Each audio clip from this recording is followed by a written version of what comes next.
Welcome back. I'm Ariel Onstad, and I'm here with Derek Davis. Derek, you are a prostate cancer survivor, and you're about to do something absolutely incredible.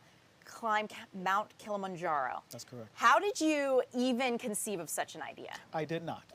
The idea found me. All right, tell me about it. The idea found me. So I am a prostate cancer survivor. Okay. And one of the things that survivors can do is join a support organization. One of the organizations I joined was with Zero Cancer. And through that support group, they came up with a fantastic, creative, different idea. And that was to have individuals fundraise, raise awareness. This is Prostate Cancer Awareness Month.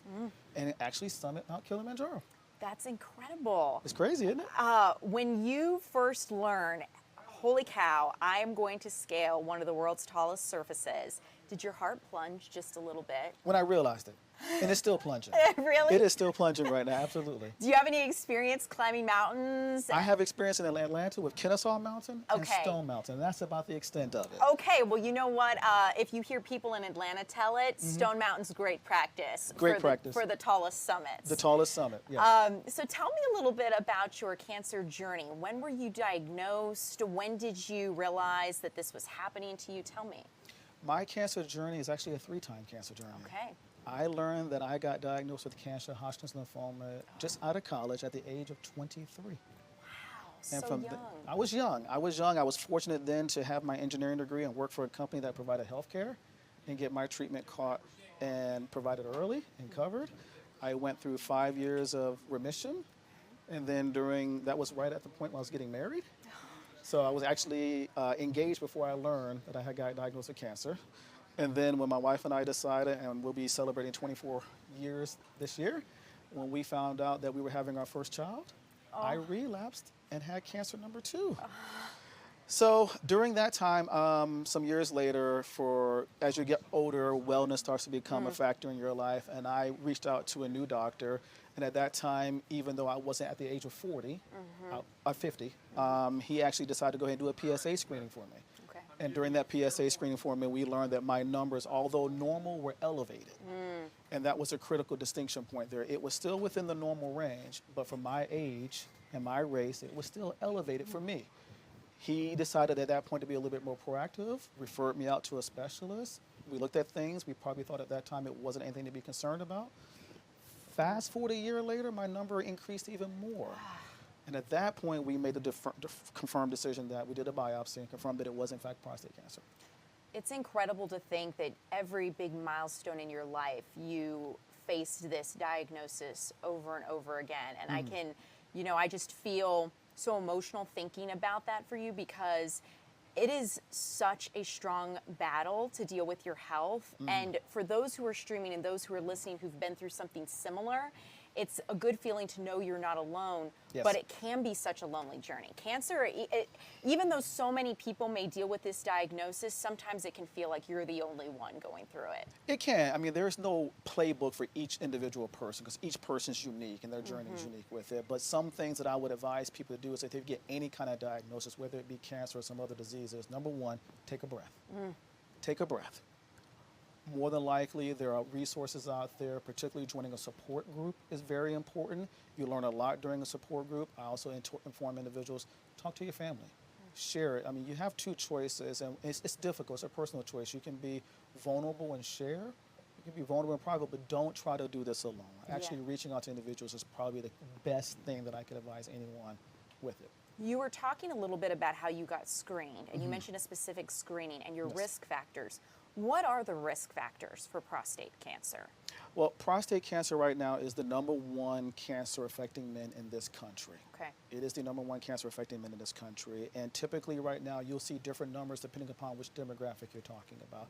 Typically, you'll see statistics that say 1 in 8 men at some point in their life will be affected by prostate cancer. Now, if those individuals are screened and caught early, they have a 99% survival rate. That's the key there. Now, if you're falling into other demographics, especially if you're a minority, a black individual, a person of color, your numbers go from 1 to 8 to potentially 1 in 6. And those numbers get even more challenging that if you have a family history, and those numbers can go down to actually 1 in 4. So screening is vital. And one thing I talk about individuals and I share with them is that if you're going to get screened 1 year and you make that leap to get screened 1 year, that's hard for some individuals. The most important thing to do at that point is to be screened every year. I can't tell you how many times I've heard a few stories where individuals have skipped their screening and learned on the second or third year that they actually could have caught this 2 years earlier if they had maintained proper screening. So let's break down the stigma. What does a prostate screening look like? Because if someone's listening and they're like, oh, this is a mystery, right? Maybe they build it up to be scary in their mind. What does it entail? There's two options with it, and that's probably one of the biggest issues to get men through the door to get screened, if they even become aware of it. So right now, the traditional way in the past was doing a digital rectal exam. Okay. A lot of guys are very uncomfortable with that for obvious reasons. And I've even gotten to the point now where I think even doctors are getting uncomfortable with it. It just depends on what kind of doctor you have. But if that is one of those items that's going to prevent you from getting into the door to get your screening done, the next option is a very simple option. You can go in and get a PSA blood test.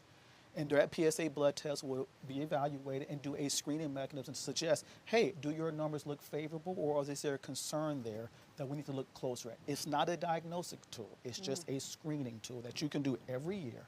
And the reason why you want to do it every year is because your number is unique to you. Yeah. And when you look at your number from year to year, you can start seeing what your trending or velocity baseline is. Because my number initially was in the normal range. Yeah. But it in fact was prostate cancer. Yeah. And having that visibility year over year is what really can enlighten someone to see what's going on. It just goes to show how taking care of our bodies, you know your body best, and being intuitive with how you feel and keeping up with proper screening is so important to your health. I could speak with you forever, but we do have limited time, so I have to ask you, when are you scaling Mount Kilimanjaro? Can we follow along? Is there a way we can support you? Give it to us. So I will be leaving Atlanta next Friday. Okay. That Monday is day one of 8 days of this 19,000-foot summit. I'm joining 10 other survivors, 7 other caregivers, and we will finally do our summit Sunday night, midnight, into Monday morning the following week. And as far as following me, I'm on YouTube at Survivor to Summit. And as far as supporting, you can go to Zero Cancer and make a donation. Wonderful. I wish you all the best. I have no doubt you're going to scale that mountain. Yes. Just as you have scaled through these cancer diagnoses. It's been incredible to hear about your journey. And I'm definitely going to be watching because I got to see you make it to the top. Thank you. I appreciate it. Thank you so much, Derek, for joining us this afternoon. It's been a pleasure to have you. Thanks. Guys.